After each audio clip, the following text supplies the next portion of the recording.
Make game day yours. Tickets, food and drinks, stats, and streaming. Everything you need is in the Utah Mammoth app. Download today and make game night easy. Download on both Android and iPhone. Tusk Top. Do you love the Tabernacle Choir? This year, the choir's music is everywhere you are. Listen to your favorite choir songs and music and the spoken word anytime you want on Alexa by simply enabling the skill. Alexa, play music in the spoken word.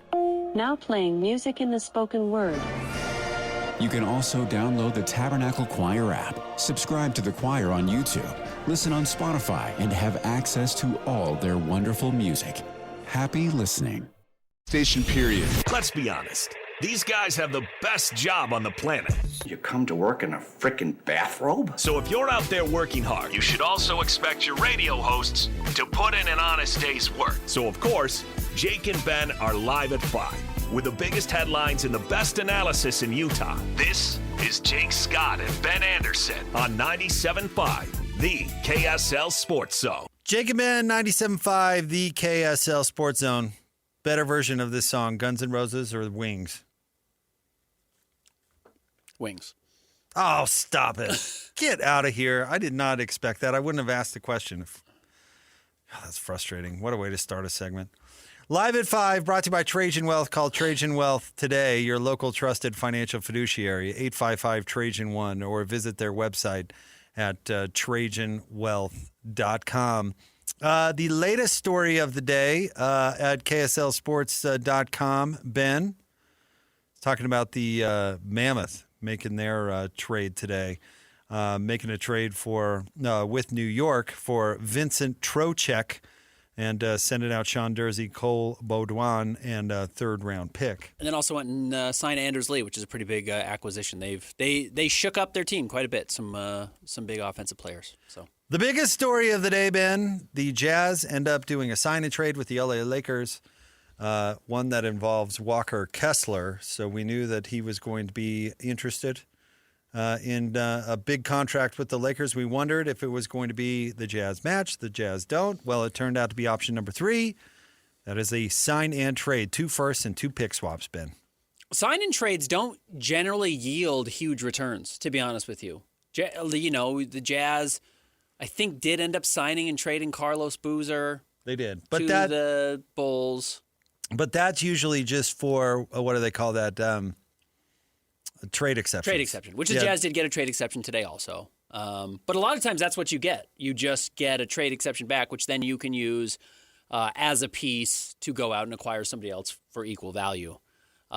Gordon Hayward famously did not sign and trade to the Boston Celtics. Refused to do it.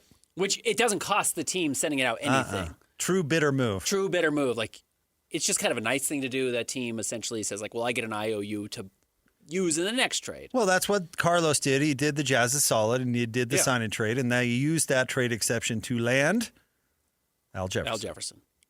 The Jazz get a trade exception in this deal equal to half of Walker Kessler's first-year contract, depending on how the contract is designed. If it's front-loaded or back-loaded, that could change. Front-loaded actually would probably be beneficial for the Jazz. It means they have more money in a trade exception, but that's not what the Jazz did this for. The Jazz decided that Walker Kessler was not as valuable as 2 first-round draft picks and 2 pick swaps, which is what they got from the Los Angeles Lakers. 2031, 2033 unprotected firsts. Pretty big swing by the Lakers to give up that type of that quality of draft capital. And then 2 swaps coming up in 2028 and 2030. So that's also opportunities for the Jazz to get better. They now have 2 swaps in 2028. They will get the best of their own pick, the Cavaliers pick, or the Lakers pick. So it's kind of a super swap is what they call it. Good value there for the Jazz.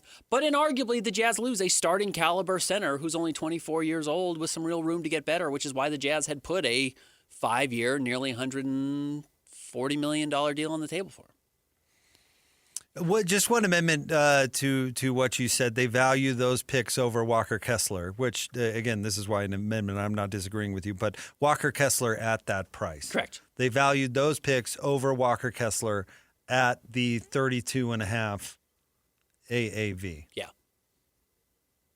Which if you look at the other side, let's say they sign the offer sheet and the Jazz just matched, they come away with no picks and an overpaid player. Correct. So they still have their center, but they have their center at a cost that they don't want that could potentially cost them opportunity with other players down the road. Yeah, there's a world where the worst case scenario that could have happened for the Jazz was Walker coming back at the wrong price. Mm-hmm. That might actually be worse than losing him for nothing. I know that's hard to imagine, but losing a player for nothing, while a tough pill to swallow the summer it happens, allows you to have all this other flexibility, make other moves, keep guys around. I mean, Gordon Hayward felt like worst case scenario when he left for nothing. Jazz just filled the space with Donovan Mitchell and Ricky Rubio stepped up and all these things, and it actually ended up being okay. Had they overpaid for somebody that they ended up not wanting, say that's Gordon Hayward or whatever, or now in this case Walker Kessler, there's a chance where that hamstrings, and like Andre Karolinko, which you brought up, I think is a very apt comparison, it really caps how good your team can be because you don't have the flexibility financially anymore to add pieces, make changes, make trades. You end up in a spot where you lose other players potentially as a result. That could be Keontae George, if you pay the wrong guy, or maybe you decide you have to move off from Lauri Markkanen, who's a better player than Walker Kessler. So by not paying Walker, the Jazz maintained that flexibility, but they also did not let him leave for nothing. In fact, they got a ton of draft capital for him. Ton of draft capital. The downside is they're going to go into the season without a center. Or at least that's how it would look at the moment because the Jazz turned around and signed Jackson Hayes, but that is no means a replacement for Walker Kessler. No, Yusuf Nurkic is your starting center. At the moment. And by the way, that's not suitable either. But no, there's an argument that Yusuf Nurkic is the worst starting center in the NBA.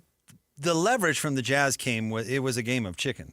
Because which team is going to go into the season sans a center or at least a functional center? And the Jazz said, well, if that's going to be us, we're going to take these picks from you. Mm-hmm. Which makes it worth it, in my opinion. I mean, it's some short-term cost for long-term gain. And the Jazz don't have to pay Walker Kessler $32.5 million a year when they're not sure that he's worth that. And by the way, if he's not worth that, that makes it even harder to trade because everybody would go, oh, yeah, well, then you just move off it a couple years down the line. And one of the things I do think people are going to get wrong here is the number is actually not $32.5 million. The number, if the Jazz were going to match, probably would have been 38 or 39. It would have been way higher. Yeah, this is a negotiated rate for the Lakers. So the Lakers come to the Jazz. This is where the Lakers have leverage and where the Jazz have leverage. This is how this conversation works. The Lakers come to the Jazz and say, we're going to pay Walker and he's going to be in Los Angeles. Or we're at least going to sign him to an offer sheet. How much pain are the Jazz willing to suffer to match that offer sheet? And they said, okay, we'll give him 38 or 39 million. And the Jazz have to decide exactly what you're talking about. Oh, am I willing to swallow that pill? $39 million is a lot. And the Jazz go to the Lakers and say, we're probably not comfortable offering that. Now, the truth is the Lakers don't want to pay him $39 million either. No, they don't. So the Lakers say, well, we'll shave a little money off of his offer sheet, and we'll give you some draft picks if you promise not even not match, but just do the sign and trade. Right. So you can send them to us. And the Jazz say, okay, we will do that. And then you have to get to the number where Walker's camp is happy. They say $32.5 million. And the Jazz say, great, we get draft picks. The Lakers say, great, we shaved $6 million off of what our top-end offer was going to be. And Walker says, great, I get $5 million more per year than what the Jazz were offering. That's kind of how the whole thing comes to this level. I can almost guarantee you that's exactly what happened. But if the Jazz had not been willing to come to the table with the sign and trade to get these draft picks, there's probably an offer on the table that Walker's waiting to sign on July 6th of $38 or $39 million. I agree. And then the Jazz have to sign him or lose him for nothing. But Walker's people had very little say in it, I bet.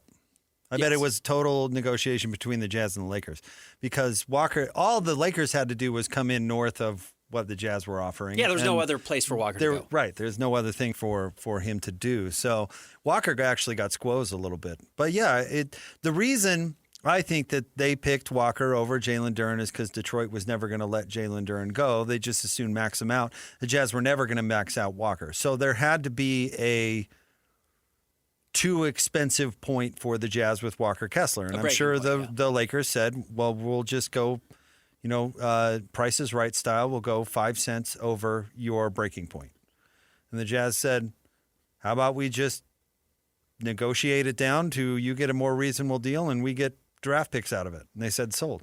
Why did the Jazz, as long as Walker was going to sign for more than they were offering, the Jazz don't care about how much they punished the Lakers for signing a bad contract. Maybe they should. I mean, that would have been the vindictive move.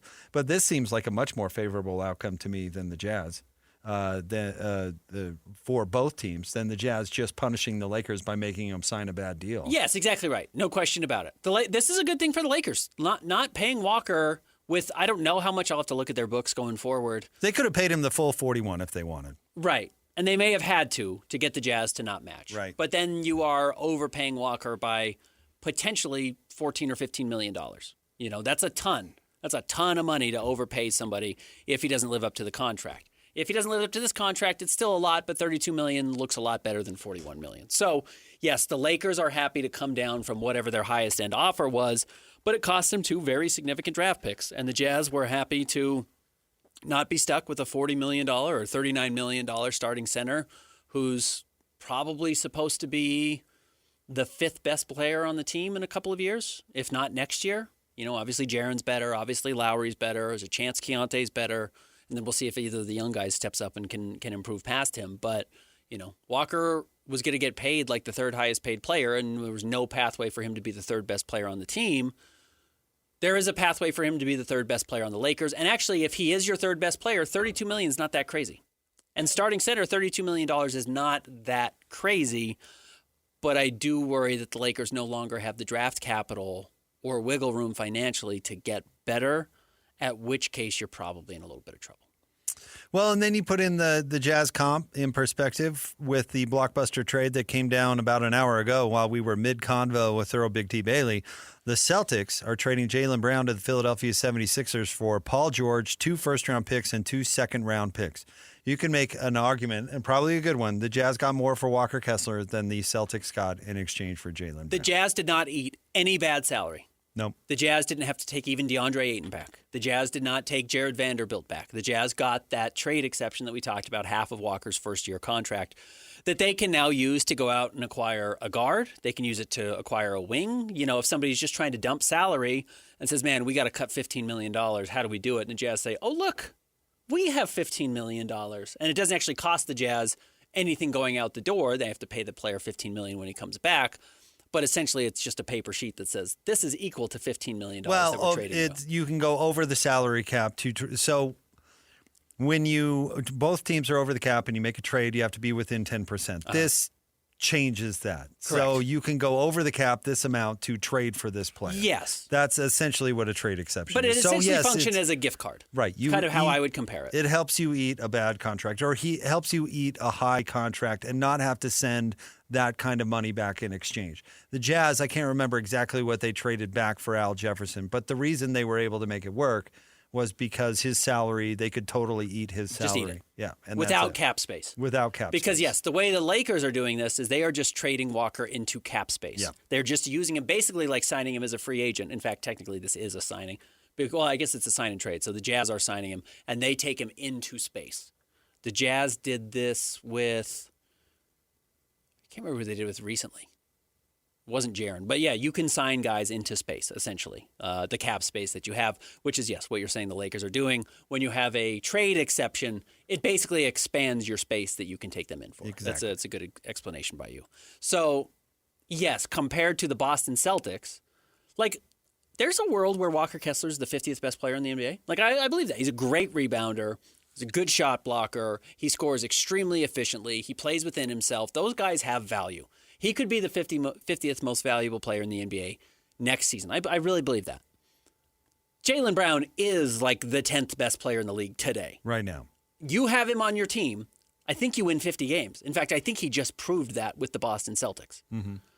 And they traded him also for 2 picks and 2 second rounders, 2 first rounders and 2 second rounders. I'll take pick swaps over second rounders any day. Pick swaps way more valuable. And, over second rounders? Yeah, yep. Nothing. And the Jazz's picks are further out in the future, which has more value. The 2028 pick that the Celtics are getting here, while these new lottery rules make it all a little bit of a crapshoot, which has some value, the belief would be that the 76ers, after trading for Jaylen Brown, will probably be pretty good 2 years from now. Now, I think there's at very also least make the playoffs. A Clippers pick in here, and maybe the Clippers pick ends up being more valuable, and the Celtics do get to pick between those, which one's more valuable. But having picks further out where there's more mystery tied to them makes them more valuable. So the Jazz got 2 really good assets that they can now use to build their team or hold on to and eventually draft. I would be surprised if that's what they do. But they do have to go back to the drawing board to figure out what their long-term center is going to be, and that's what Walker Kessler represented. I'm going to laugh so hard if Boston sucks next year. Because Jaylen Brown was the only player on the team and they still took second in the East and won 50 games. Now they moved Jaylen Brown and bet it all on Jason Tatum. It'd be funny if they sucked. I think to this point in their careers, Jason Tatum has been a better player. However, Jason Tatum just suffered the one injury in the NBA that nobody ever wants to suffer. The torn Achilles, while Kevin Durant has proven you can come back from it, has historically been a death sentence in the NBA. And clearly the technology and the surgery and the science behind it has all gotten way better. And I hope Jason Tatum has a long career. But Jason Tatum being a better player pre-Achilles may not be the case post-Achilles. I don't know. I don't know if we know. So it's a big, big swing from the Boston Celtics. I don't know. Swing. How do they're a worse team today. I mean, where's the swing? Where's the payoff? Right. Yeah, maybe it's not. Maybe it's not even a swing. If anything, I think anything, I think it's a big swing for Philadelphia, bringing that salary into an already crowded locker room where production is going to be at a premium. I mean, who's going to score 25 a game for them? They have 4 candidates. Correct. And all of them want touches. And all of them want the ball in their hand, and including by the way, Joel Embiid. One of the flaws for trading for Jaylen Brown was he has every right to come in and demand that it's his team. He was just the star of the Celtics that won 54 games. He is a finals MVP. Other than Joel, he's going to be the highest paid player on this team. He's 29 years old. And you just gave up X, Y, and Z to get him. Those guys generally come in thinking, it's my turn. So Jaylen Brown Get out of the way, guys. Yeah, Jaylen Brown's going into Philly to say it's my turn. The good news for Philly is he might be good enough to do that. Yeah, That's the value. Bad news for VJ Edgecombe. Tough for VJ. Bad news for him. Might not be the best day VJ Edgecombe's ever had. No, because if they have to divide up who's going to take a haircut from a production standpoint, he's going to be third in line. Yeah, he's at best. If Joel plays. He's probably, then he falls to fourth. Fourth guy generally doesn't get a huge payday. But, yeah, a toughie. But, yeah, going back to the Jazz and this Walker Kessler trade, it's a step back today, but it opens up a potentially much larger future, and I would suspect one the Jazz address before the end of the year. I would suspect the Jazz have their future starting center before the end of this coming season. Or at least a better temporary one. Well, Nurk and Jackson Hayes are exactly what you just said. They are temporary.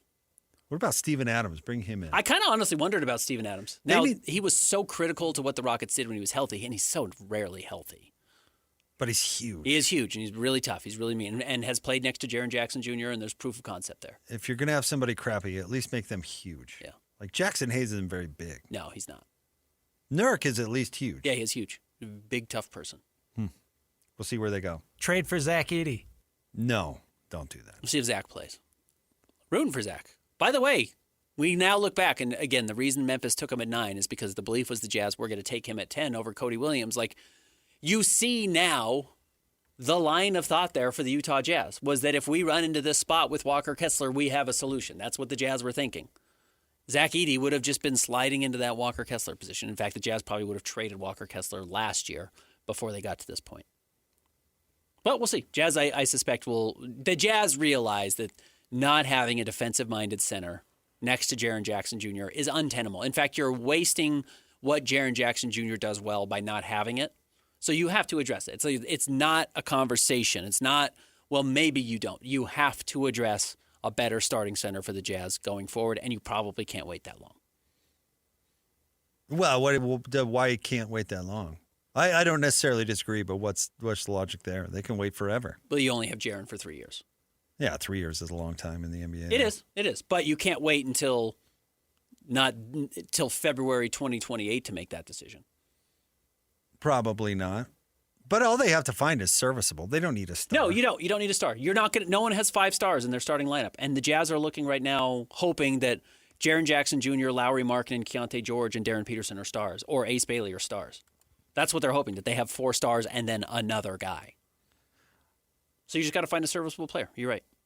All right, stay tuned. We'll have more for you coming up next. It is the Jake and Ben Show, 97.5, the KSL Sports Zone. Insurance isn't one size fits all. That's why drivers have enjoyed Progressive's Name Your Price tool for years now. With the Name Your Price tool, you tell them what you want to pay, and they'll show you options that fit your budget. So whether you're picking out your first policy or just looking for something that works better for you and your family, they make it easy to see your options. Visit Progressive.com. Find a rate that works for you with the Name Your Price tool. Progressive Casualty Insurance Company and Affiliates. Price and coverage match limited by state law.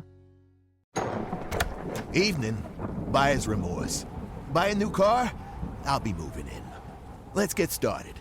Sorry, I think there's been a mistake. I bought it from Carvana. You what? Yeah, great price. I even have 7 days to love it or return it. So there's no... No buyer's remorse. More like buyer's rejoice. I guess I'll let myself out. Congratulations. I mean it. Buyer's rejoice. Buy your car today on Carvana. Limitations and exclusions may apply. See our 7-day return policy at Carvana.com. This episode is brought to you by Progressive Insurance. Do you ever think about switching insurance companies to see if you could save some cash? Progressive makes it easy. Just drop in some details about yourself and see if you're eligible to save money when you bundle your home and auto policies. The process only takes minutes, and it could mean hundreds more in your pocket. Visit Progressive.com after this episode to see if you could save. Progressive Casualty Insurance Company and Affiliates. Potential savings will vary. Not available in all states. With the Mammoth, the Cougars, the Utes, and the Aggies. This is Jake Scott and Ben Anderson on 97.5, the KSL Sports Zone.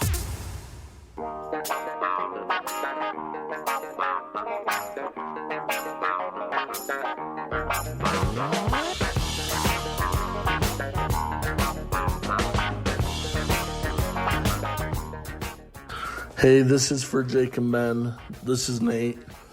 I was just thinking, what do you think the chances are that if the Jazz knew they were losing Walker, they were making this trade, what the chances are you think that they will have took Cameron Boozer over Darren Peterson?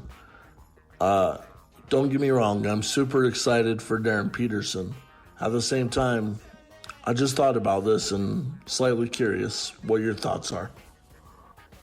There you go. Shout out to Nathan for sending in that voicemail. You can do the same if you have any thoughts, any funny stuff, whatever you want to send in. You can go to the KSL Sports app, go to the voicemail feature, and leave us a message. Ben, my opinion on that comment is that it would not have affected the draft in the slightest. One, Cameron Boozer isn't really a big. He's not a center. No, you could have played him at the 4, but the truth is, like, just because you have Cam Boozer doesn't mean it's easier to play Jaren at the 5.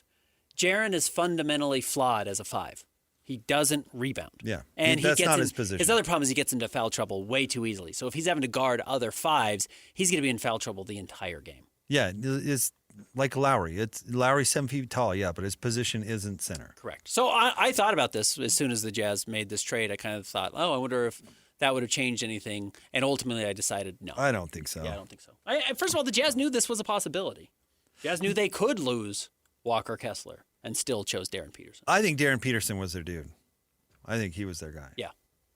And honestly, we talk about using need to determine draft pick. I don't think they're doing that at number 2. I really don't. No. Now, would they have picked, if they were picking number 23, might have they taken a swing at a big stiff because they were worried about losing Walker? That I would see more logic to it, but not with the second pick. I was a little surprised the Jazz didn't trade into the second round to find a center. Now, I can say that, and the Jazz can say, I'll tell you why. There was nobody good enough to trade to the second round for. Like, they spend millions of dollars scouting all these players, and they can say, well, a second-round pick is worth this much, and we didn't want to trade 2 future firsts to get into this draft to get Henry Visar from North Carolina, as far as second-round centers go. I thought just as an insurance policy, that's a little bit like taking a quarterback in the 5th or 6th round that NFL teams do, even if they don't need one, just say, hey, if it works out, great. I had wondered if they would do that. Clearly they didn't. Now, in retrospect, with Walker not being here, would they have liked to have maybe another young body who's not Yusuf Nurkic and Jackson Hayes to play for 15 minutes a night on a two-way contract? Maybe. That might be how their perspective or strategy could have changed, but I don't think you change at 2 or, at the number 2 overall pick. You just got to get the best player. Absolutely, and you hope it's a star. I know the number 2 pick doesn't always turn out to be a star, but if you're picking at 2, you're hoping you're landing a franchise dude. Hall of Famer. That's the goal.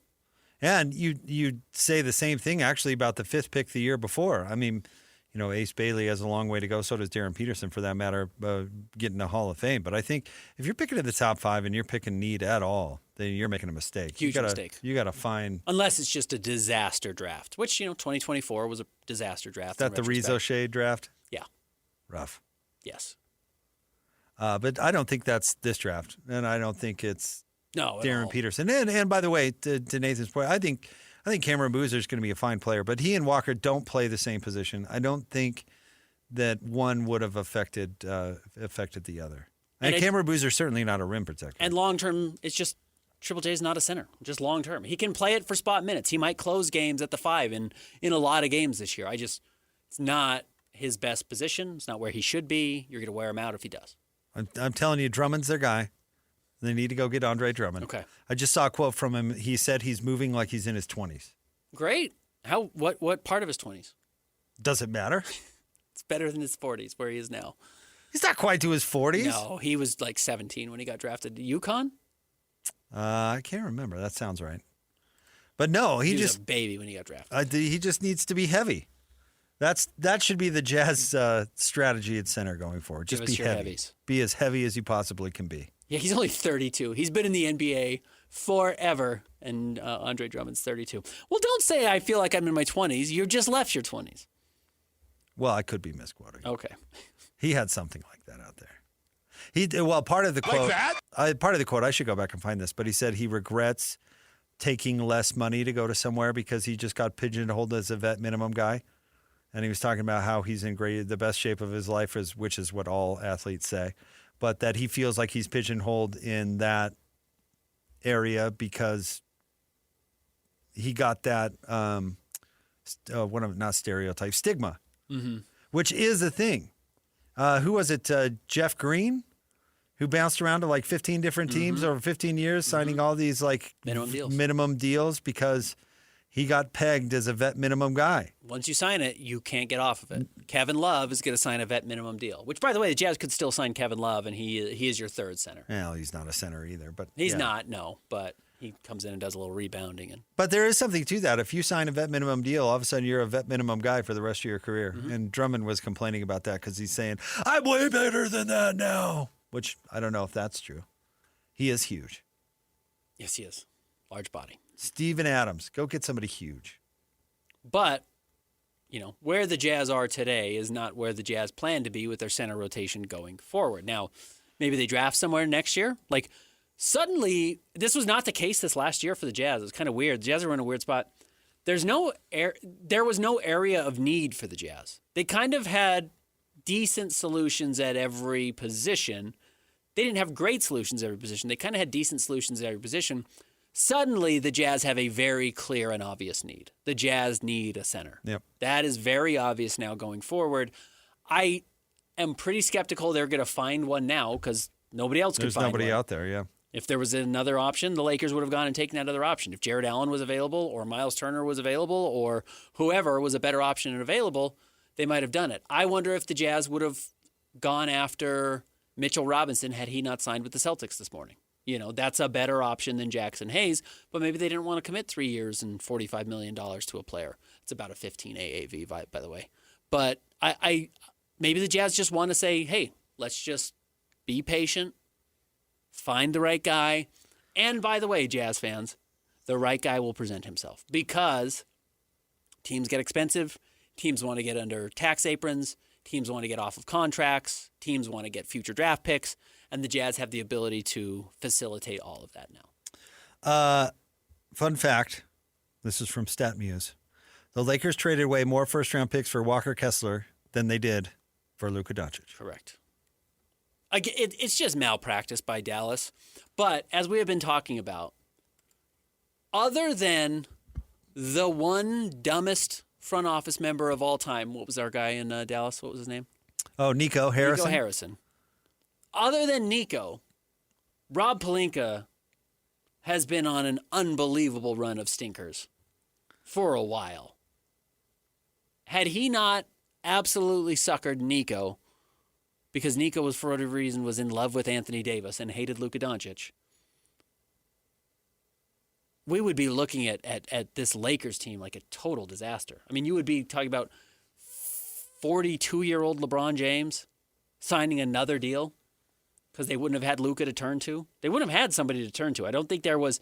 If it wasn't like, well, if we don't get Luka, we'll pivot to the next guy. In fact, they would have been going all in on Jaylen Brown right now. They would have been trying to get Jaylen Brown for the picks they just gave up for Walker and signing him into space. That would have been their best option.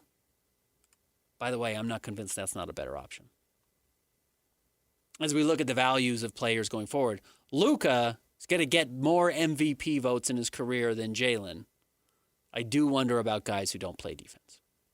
Yeah, which Jaylen does. Jaylen does. Jaylen plays every single game, which is awesome, and does play defense.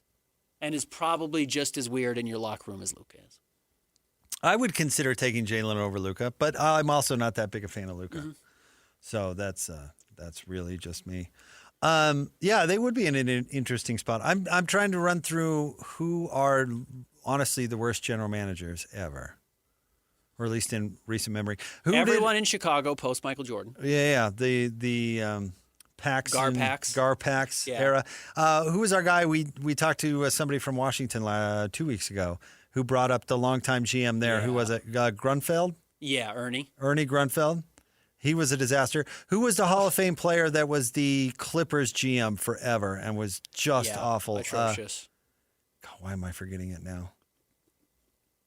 Of course, Kevin McHale. But ran him into the ground. Oh, what was his name? I know. Did he play for the Lakers? He was the forward for the Lakers. Anyways, I'll look it up. Yeah, who did Kevin O'Connor pants with the Nets? Oh, Billy King. Billy King. There's a really good one. Yeah. I'd throw Boy Wonder in there right now. I think Brad Stevens is really struggling. Some real questions. He just sold Jaylen Brown for pennies on the dollar just to get him out of the locker room because they poisoned it so badly. Yeah. And I say they because it's a two-way street. Jaylen Brown will get probably the bad rap, but, there's both sides to every story. Yeah, there are. Yeah, and you know what? It's nice to find him. Was it Baylor? Was it Elgin Baylor? Yes, Elgin Baylor. Yeah. Apparently the nicest guy ever. Terrible general manager. Maybe the most underrated player of all time in NBA history, but a bozo is a GM. Dude, our guy Vlade Dottie has got to be up there. Yeah, Vlade did but Vlade was not left to his own devices very long. Kevin McHale, not left to his devices. I mentioned Kevin McHale. Oh, did you? Okay, yeah. Sorry. Vlade, though, may have had one of the worst draft blunders of all time. Mm-hmm. Not drafting a fellow countryman who you have particular insight on to take DeAndre Ayton. No, they didn't take DeAndre Ayton. Oh, no, they took somehow worse. Marvin Bagley. Somehow they got Marvin Bagley worse than DeAndre Ayton. The only player in that draft worse.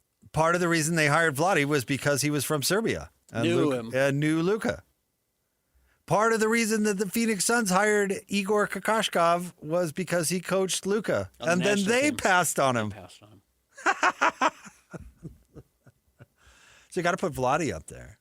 I don't know. I'm curious. Maybe this is good for the voicemails. Who are the worst general managers? Who are the worst front office general managers of all time? I feel like we're missing a bunch. Elgin Baylor was a disaster. He was an absolute disaster. And in fact, you could argue that Sterling kept him because he was a disaster, and Sterling didn't want to be any good. Yeah. I mean, Arturas Karnisovas, who was just running the Bulls during just a decade of mediocrity.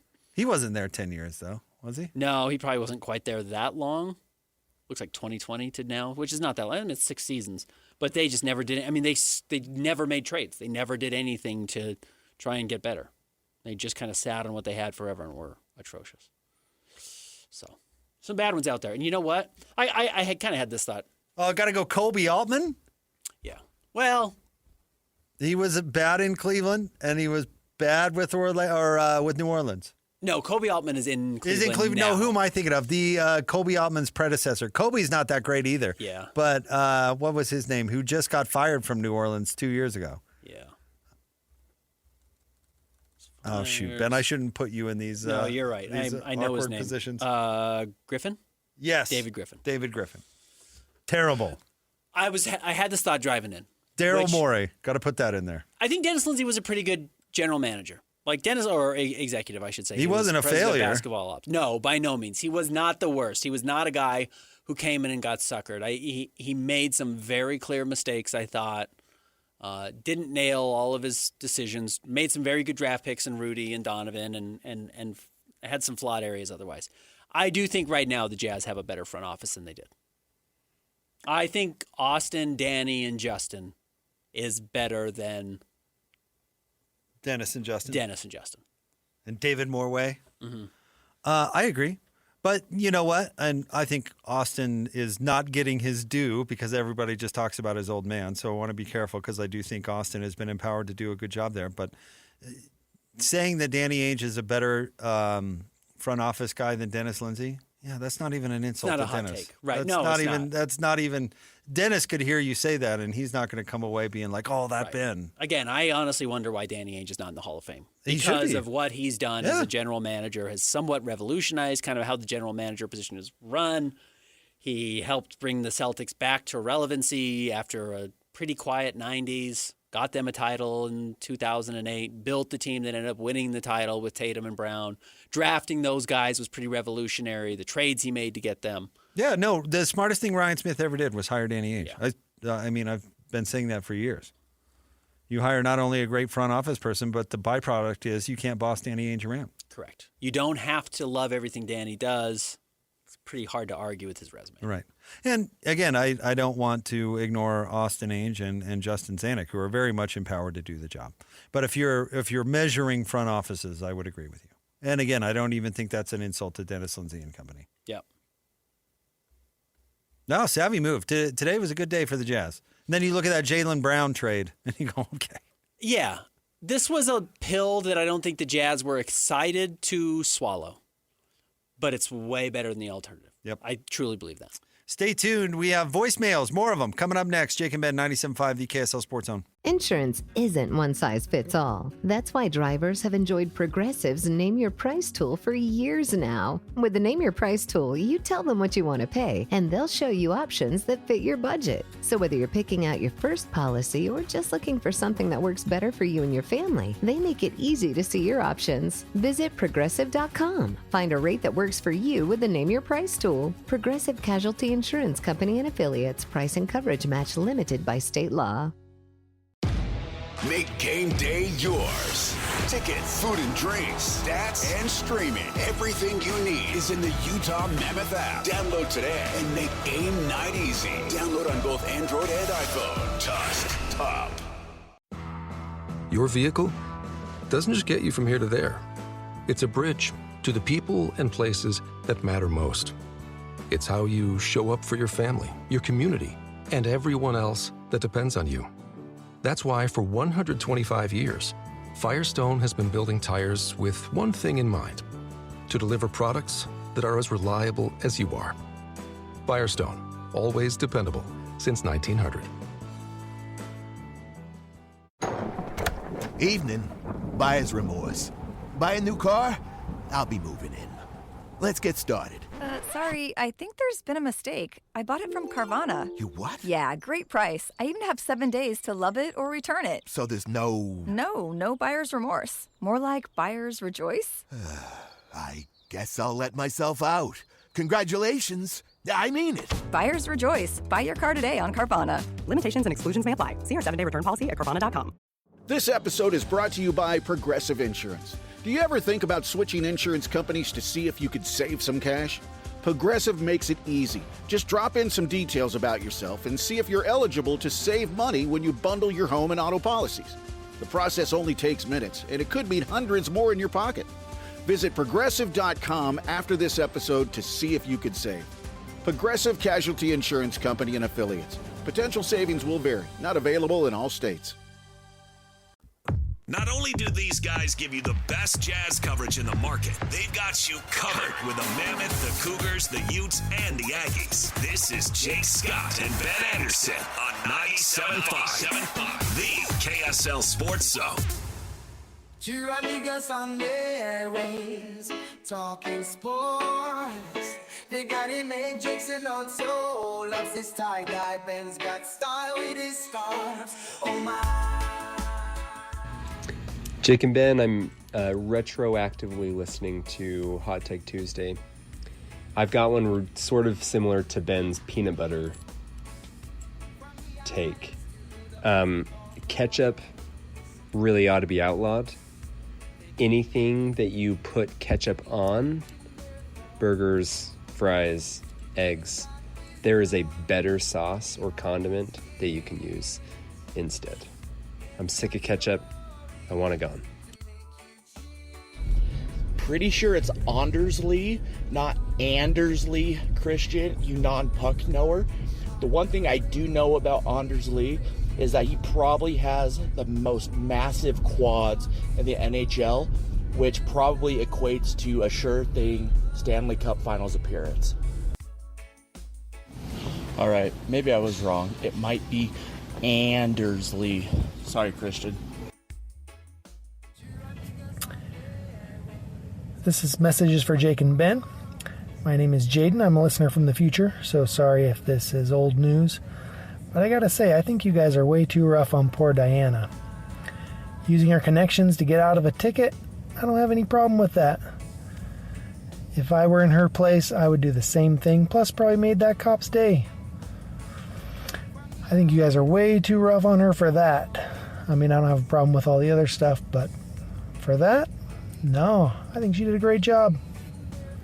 I would do that same thing, and so would you.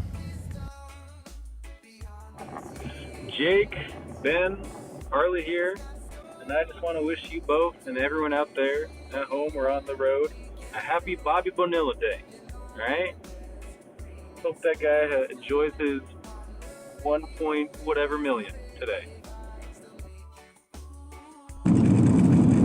Gentlemen, how can you not draft Thomas Jefferson? Holy cow. He wrote the freaking Constitution and the Declaration of Independence. Utterly shameful, gentlemen. Holy cow. I got to give a shout out to the newest nickname, at least it's the first time I've heard it, Vladdy Dottie. Vladdy D-Bunch. Love you guys. Good times. All right, man, that was a lot. Love it. Shout out to Ryan E., Ryan V., Jaden H., Harley, David H., and Ryan V. Did I miss anybody? We had a lot of Ryans there. And Ryan H. And Ryan H. The Ryans across the board. Thanks for sending in voicemails. We really appreciate it. We brought up Thomas Jefferson as somebody we both considered drafting. Yeah, Thomas Jefferson was amazing. Yeah. Kind of polarizing. Some people, in his day, he was not beloved. Well, he and Adams were on opposite sides, but still managed to be good friends, which I think is a message that we can all use. Agreed. Apparently, you didn't draft John Adams either. I didn't. No, we did not draft John. No one likes John Adams. Apparently, he wasn't well liked when he was around, although he is just as influential and brilliant as the rest of them. But early apparently on, he has the decisions you make are going to matter a lot. Less charisma. He was like a defense attorney. He defended the shooters at the Boston Massacre, even though they were on the other side of the issue, which is fairly interesting. What else did we get there? Christian did pronounce the name correctly. So shout out to Christian there. What else did we? Oh, the hot take about the ketchup. I'm fine getting rid of ketchup. It has its place, but it is overused. I agree with that. I don't get ketchup on eggs. No thanks. No ketchup means no fry sauce. See, so fry sauce is its own condiment. Right, but if you get rid of ketchup, there's no fry sauce. I understand, but like mayonnaise is in everything. So if some people say they don't like mayonnaise, doesn't necessarily mean they don't like all the other zillion things mayonnaise is in. Correct. Are you a Miracle Whip or a mayonnaise person? I don't know if I've ever had Miracle Whip. And that doesn't mean I'm against it. I just don't know if I've ever had it. I didn't eat mayonnaise growing up, and I only recently started. And then, of course, we moved, because we're hipsters, into the Kewpie mayo. And I don't know what the difference is, but it is what we eat in my house. Mayonnaise is incredible. Miracle Whip, not so much. Although I was forced to eat it because that's all they put on sandwiches when I went to Skyline. So if you wanted a sandwich from the cafeteria, you had to have Miracle Whip.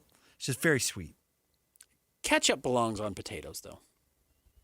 Like some breakfast potatoes with a little ketchup is really an A-plus combo. But I'm with you. It doesn't need to be on everything. I don't put ketchup on anything breakfast. Or hot sauce either. But I'm not a hot sauce person. And I like hot sauce. So it has its place, but not in place of ketchup and everything. But I'm a fry sauce guy. Yeah, big time. I'm a Utahn. Mm-hmm. I mean, I think you're like required to like it, right? Also, if you're not an idiot, yeah. But put some Tastes good. ranch or some barbecue sauce on a hamburger? Yeah. Christian strikes me as ketchup on his steak kind of guy. Yeah. That's pretty mean. Of all the mean things you've said to me. Oh, I forgot. You have the grill prowess. You take real pride in that. Apologies, Christian. I take it back. Jeez. All right. Action-packed 6 o'clock hour coming up next. Stay tuned. Jake and Ben, 97.5, the KSL Sports Zone. Make game day yours.